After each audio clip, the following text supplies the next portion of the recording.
My brethren, today is indeed a special day for all of us gathered here as we commence the 21 days intercessory prayers for our dear country, our dear country and our beloved president, and other worthy sons and daughters on whose shoulders that task of the leading of this great nation fall upon them.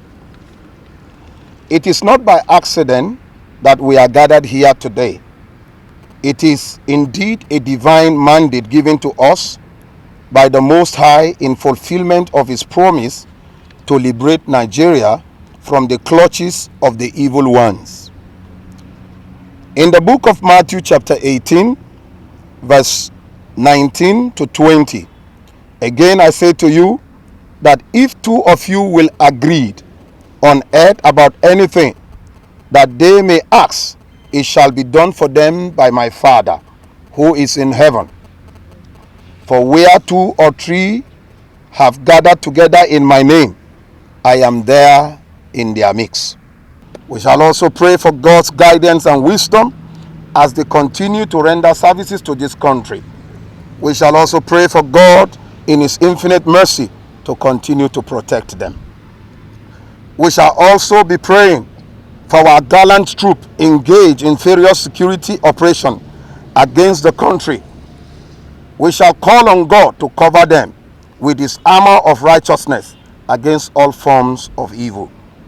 We shall pray to God to continue to grant them unity of purpose as they continue to engage all criminal elements against the country. We shall also pray against all forces of darkness in Nigeria that have been elected to be on the side of the devil through infurious way. We shall pray against all those that have been laying ambushes in various parts of the country, using landmines to be destroyed by the fire of the Holy Ghost. My brother and sister, the word from the holy books should result as that our gathering here shall not be in vain. For God, in his infinite mercy, knows our heart desires for our dear country, for the enemies outside and the enemies within. We have to thank God for his grace upon our life as Nigerians, and therefore we shall be praying for the Chief of Defense Staff, General Gabriel Oluneseki, the Chief of Army Staff, Lieutenant General Tukur Buratai, the Chief of Naval Staff, Vice Admiral Ebok Ete Ekwe Abbas, the Chief of Air Staff, Air Marshal Sadiq Abubakar, the Inspector General of Police, Muhammad Adamu, and the Director General of the State Security Service, Yusuf Magaji Bichi.